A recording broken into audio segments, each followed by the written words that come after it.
Sermon 43 of Nahjul Balagah was after Jarir bin Abdullah Bajali was sent to Muawiyah by Ali to try to get his allegiance.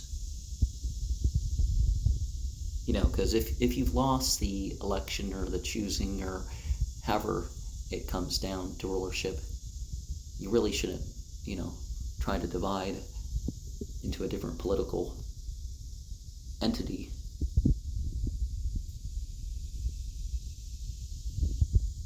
With, those who are your supporters. Especially in a time of war. This was, when they were approaching a war with Syria. In Islam, when a war is fought, it's fought for the good of the area being fought, too. It's to make doing good easier. And making it harder for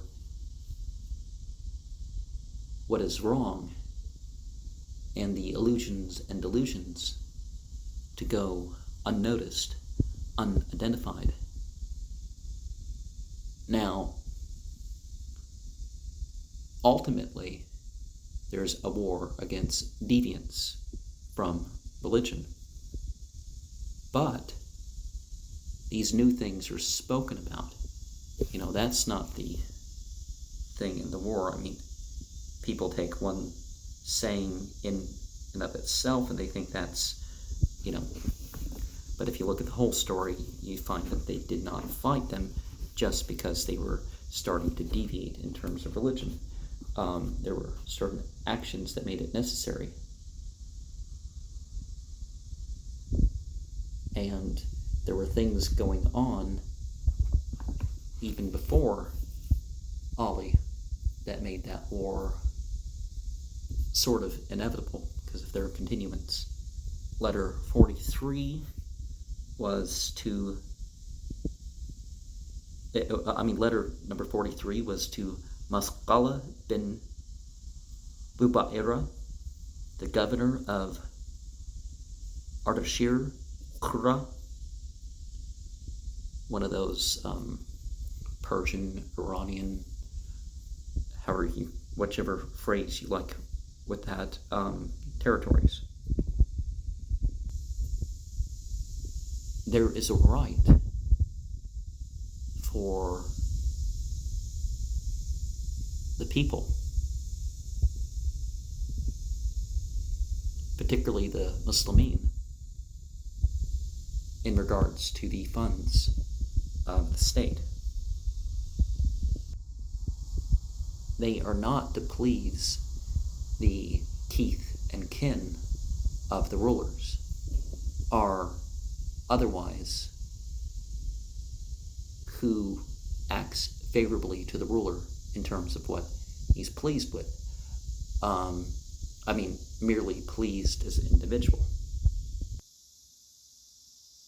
So let us be humbled in our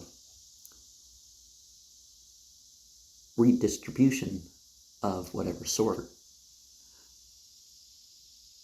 Saying 43 was about Khabab bin Arat. And likewise, I here today ask mercy for all those who are Muslim actually,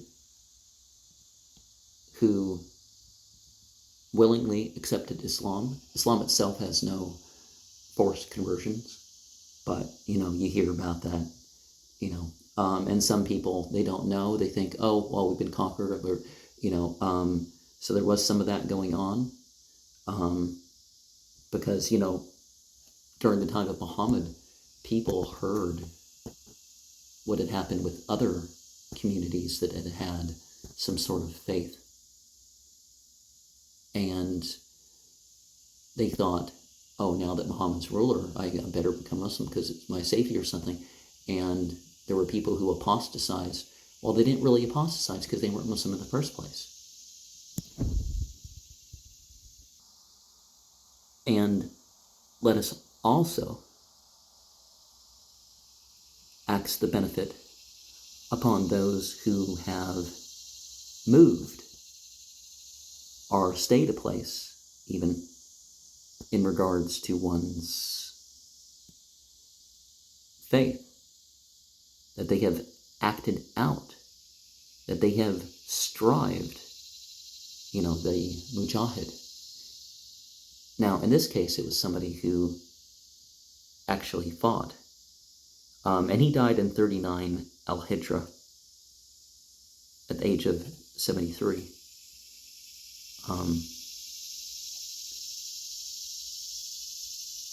But it wasn't just that he helped to defend the community like that. He worked to defend the community and what is right in its daily life.